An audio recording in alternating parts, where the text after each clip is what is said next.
એથી પણ ક્યારેક ઓછા. એક રાજીવ ગાંધી જ્યારે પ્રાઇમ મિનિસ્ટર બન્યા ઇન્દિરા ગાંધીની હત્યા પછી, ત્યારે જે સહાનુભૂતિનું મોજું આવ્યું એને કારણે કોંગ્રેસ પાર્ટીને એ વખતે 48% જેટલા મત પડ્યા, 48થી 49% જેટલા મત મળ્યા. પણ બેઠકો કેટલી મળી? બેઠકો લગભગ 3/4 જેટલી બેઠકોની. તાજેતરમાં તમે જોઈ શકો છો કે બિહારની અંદર જેડીયુ અને ભારતીય જનતા પાર્ટીનું જે જોડાણ છે એને કેટલી બેઠકો મળી? 85% જેટલી બેઠકો મળી. જ્યારે મતની ટકાવારી માંડ 36% કે 38% જેટલી જ છે. બીજા બધા જે પક્ષો છે એમને ઘણી ઓછી બેઠકો મળી, પણ એમને મત પ્રમાણમાં ઠીક પ્રમાણમાં મળ્યા છે. એટલે જેને મત બેઠક વિકૃતિ કહીએ છીએ, એ મત બેઠક વિકૃતિ એ પણ આપણા દેશની એક અત્યંત મહત્ત્વની સમસ્યા બની છે.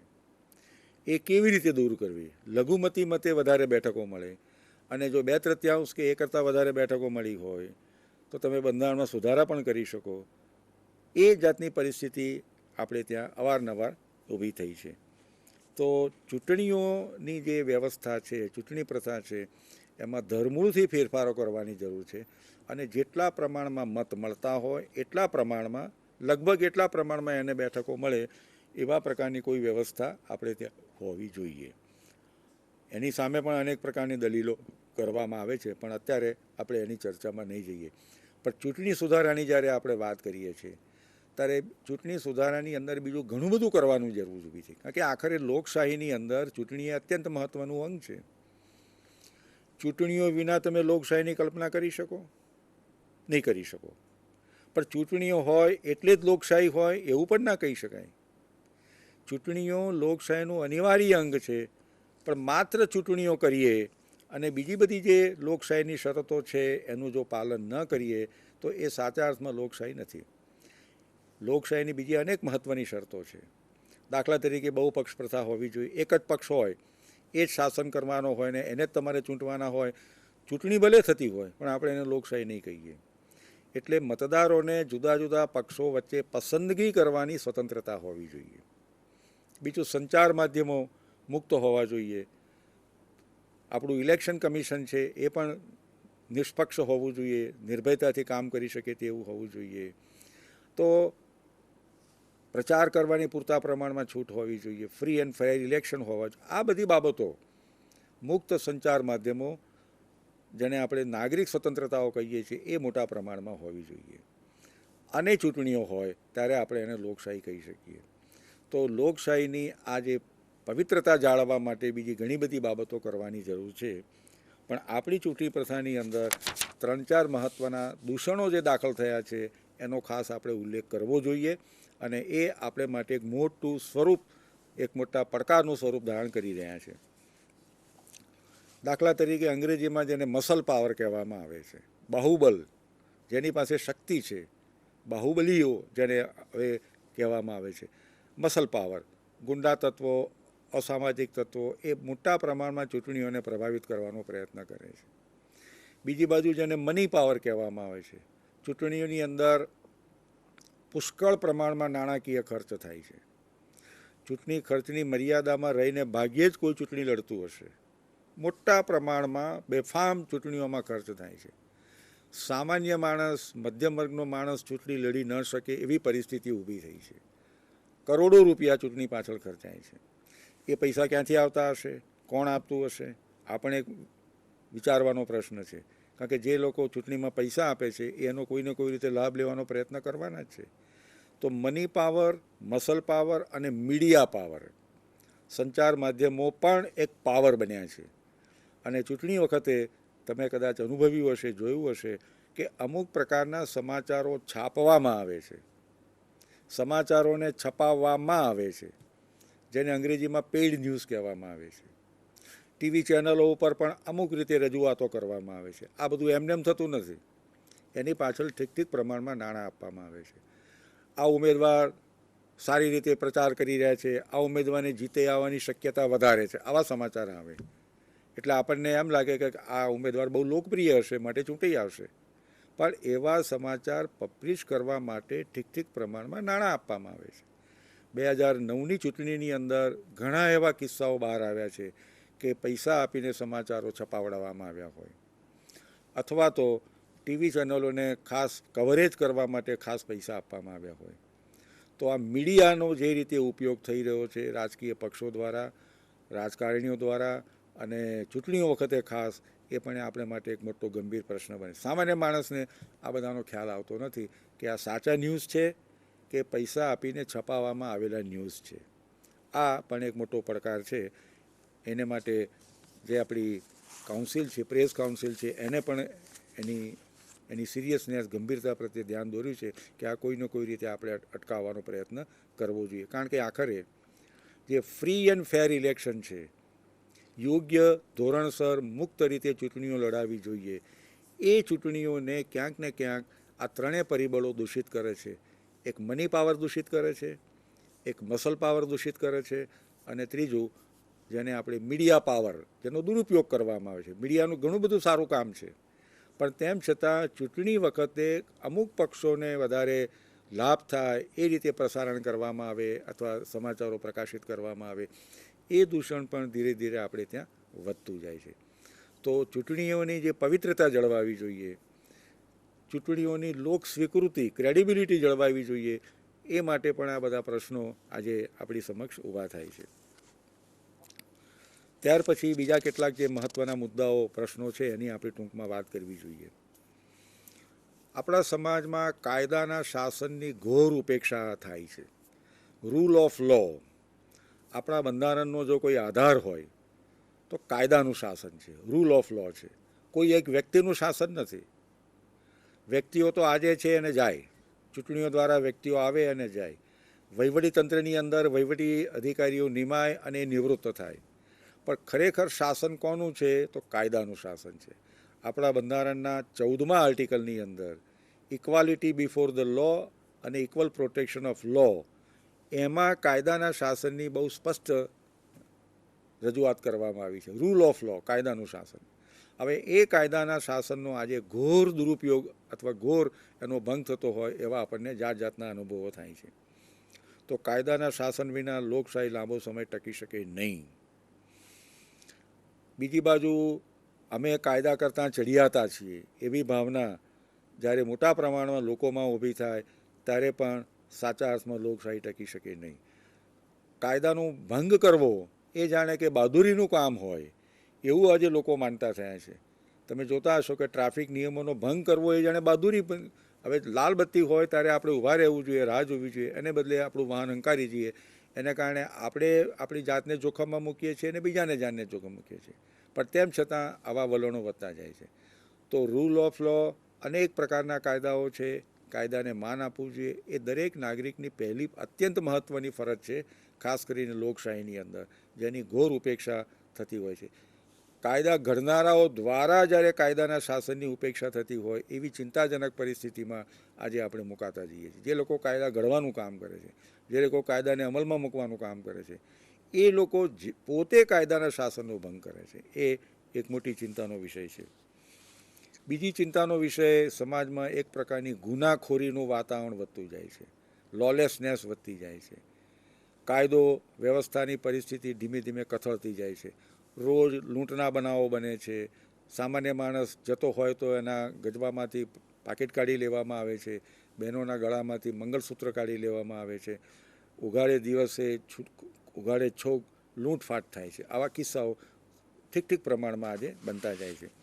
પોલીસ આ બધાને વેળાસર પકડી શકતી નથી. આ બધા પ્રશ્નો, એટલે એક પ્રકારની અસલામતીની લાગણી આપણા સમાજની અંદર મોટા પ્રમાણમાં વધતી જાય છે.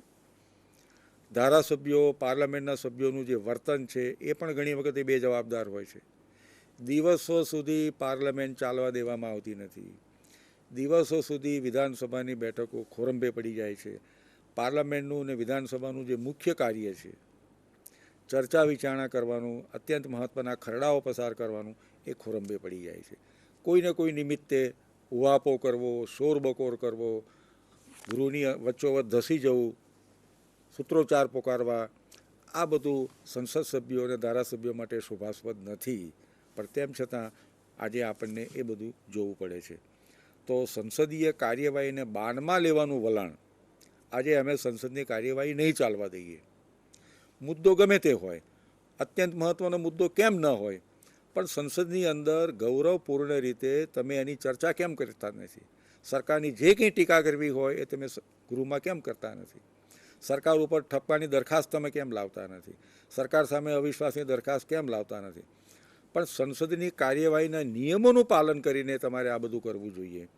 એને બદલે સંસદની કાર્યવાહી ખોરવી નાખવાના દિવસો અવારનવાર આપણે આપણી ટીવી ચેનલો પર જોઈએ છીએ. અને હવે તો સંસદની અંદર, ખાસ તો રાજ્યોની વિધાનસભાઓની અંદર છૂટા હાથની મારામારીઓ થવા લાગી છે. આ ક્યાં સુધી આપણે લોકશાહીની અંદર આ બધું ચાલી શકે? આ પણ એક ગંભીર ચર્ચાનો, ચિંતાનો વિષય બનતો જાય છે. તાજેતરમાં ભ્રષ્ટાચારના અનેક કિસ્સાઓ બહાર આવ્યા છે. ભ્રષ્ટાચાર એ આપણા રાજ્ય દેહ અને સમાજ દેહને લાગેલું કેન્સર છે. ધીરે ધીરે ધીરે ધીરે જેમ કેન્સરના જીવાણુઓ આખા શરીરને કોરી ખાય, એવી રીતે ભ્રષ્ટાચારનું કેન્સર આપણી લોકશાહી, આપણા સમાજ વ્યવસ્થા અને આપણી રાજ્ય વ્યવસ્થાને કોરી ખાઈ રહ્યું છે. અનેક પ્રકારના ભ્રષ્ટાચારના કૌભાંડો બહાર આવ્યા છે અને એ ઉત્તરોત્તર ધીમે ધીમે વધતા જાય છે. કરોડો ડોલર, કરોડો રૂપિયાનું ભ્રષ્ટાચારના કૌભાંડો આજે બહાર આવ્યા. તાજેતરમાં જે જાતના કૌભાંડો બહાર આવ્યા છે એ તમે એના આંકડા જુઓ તો તમને એમ લાગે કે આટલા બધા કરોડ રૂપિયાના ભ્રષ્ટાચાર થતા હોય તો આપણા વિકાસ કાર્યોમાં આપણે નાણાં કેવી રીતે ફાળવી શકતા હોઈશું? 80 લાખ કરોડના ભ્રષ્ટાચાર છેલ્લા 8-10 વર્ષ દરમિયાન થયા છે.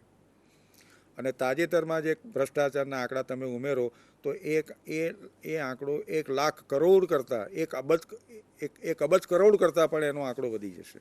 એટલા મોટા પ્રમાણમાં ભ્રષ્ટાચાર આપણા દેશમાં થઈ રહ્યો છે. તો આ ભ્રષ્ટાચારને અંકુશમાં કેવી રીતે લેવો, એ મને લાગે છે કે આજની દૃષ્ટિએ સૌથી મહત્ત્વનો પ્રશ્ન અને પડકાર બને છે. ખાસ કરીને જે ભ્રષ્ટાચારના કિસ્સાઓ તાજેતરમાં બહાર આવ્યા છે એની આપણે જો વાત કરીએ તો